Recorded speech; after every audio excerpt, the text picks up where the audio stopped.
Now we are going to read multiplication of matrices.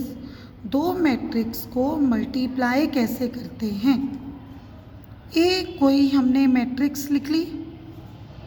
A matrix है 2 1 3 4 1 2।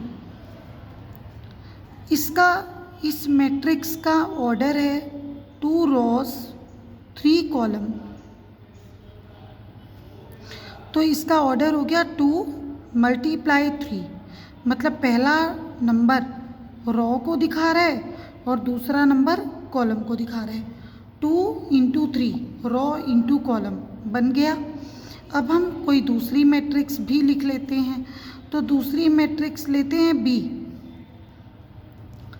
B matrix ले लेते हैं।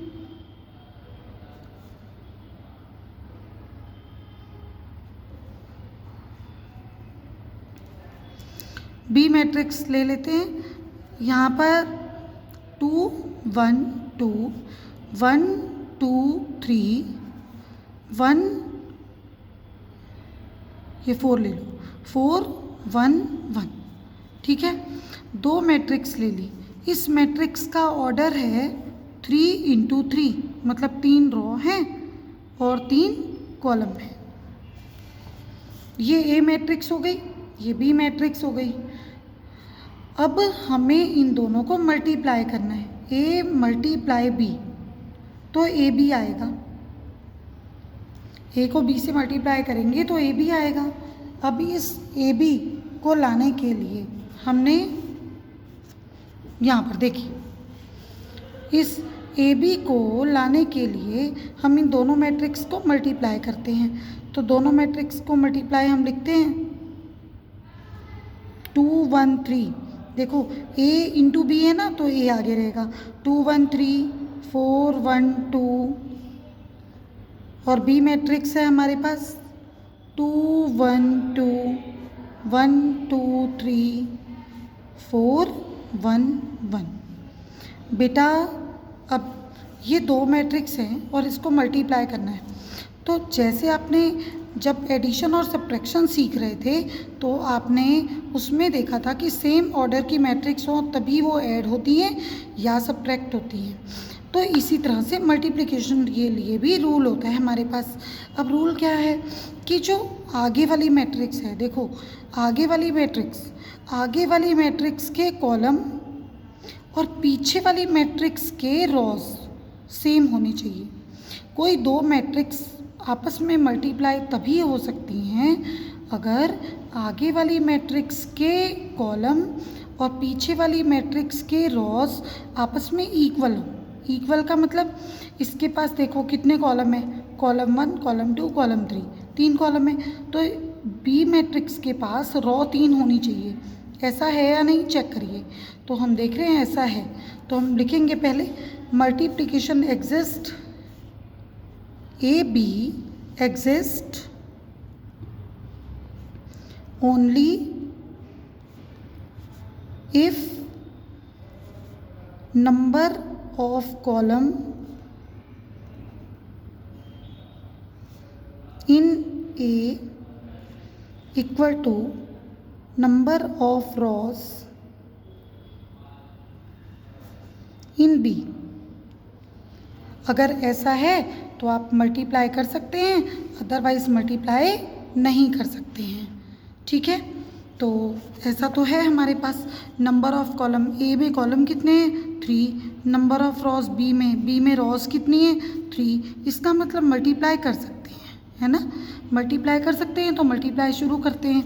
अब शुरू करके मल्टीप्लाई करने के लिए भी हमारे पास एक रूल है, वो रूल देख लेना है अच्छे से।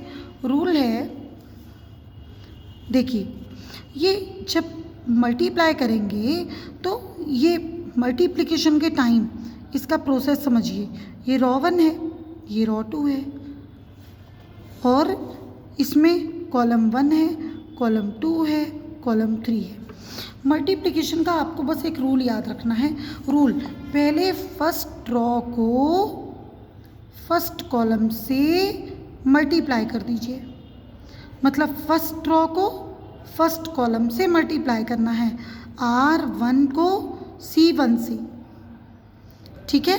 रो 1 को C1 से मल्टीप्लाई करना है, फिर R2 को, रो 2 को C1 से ही मल्टीप्लाई करना है और इसके नीचे लिखना है रो 2 C1।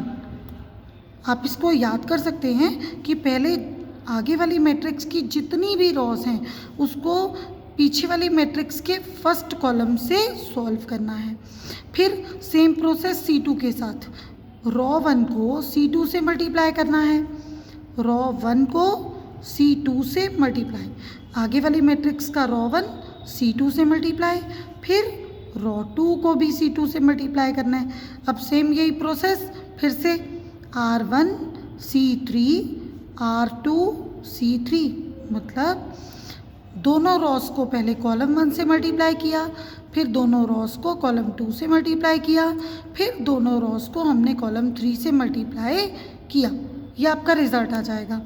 तो इसको अब हम सॉल्व करके देख लेते हैं। चलिए सॉल्व करते हैं। ओके, तो चलिए R1 C1, तो 2 2 jar 4 plus 1 1 jar 1 plus 3 4 jar 12 हो गया। तीनों रो 1 के तीनों एलिमेंट कॉलम 1 के तीनों एलिमेंट से मल्टीप्लाई होके ऐड हो गए। अब सेम, अब R2 C1, R2 को C1 से करिए, 4 2 जार 8, पहला पहले से, फिर दूसरा दूसरे से, 1 1 जार 1, फिर तीसरा तीसरे से, 2 4 जार 8 हो गया। अब निकालना है R1 C2, R1 को C2 से, 2 1 jar 2 plus 2 1 jar 2 plus 3 1 jar 3। इन तीनों को हमने C2 के तीनों एलिमेंट से मल्टीप्लाई कर दिया।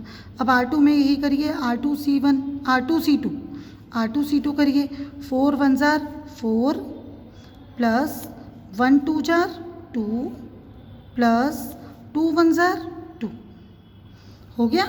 चलिए अब C3 से हम यही काम करेंगे, बस थोड़ा सा प्रैक्टिस वांटेड है। जितना प्रैक्टिस आपके पास रहेगा उतना आप चीज़ों को अच्छे से कर पाएंगे। तो R1 को C3 से करते हैं, तो 2 2 jar 4 plus 1 3 jar 3 plus 3 1 jar 3।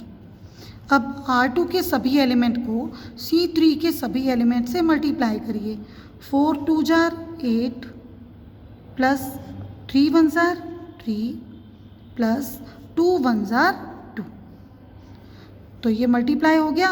अब इसको ऐड करके लिख देते हैं, तो ये 12 प्लस 4 16 और 1 17 हो गया, 8 8 16 और 1 17 हो गया, 3 4 5 6 7 2 2 4 4 और 4 8 हो गया, 3 3 6 6 और 4 10, 8 3 11 11 और 2 13।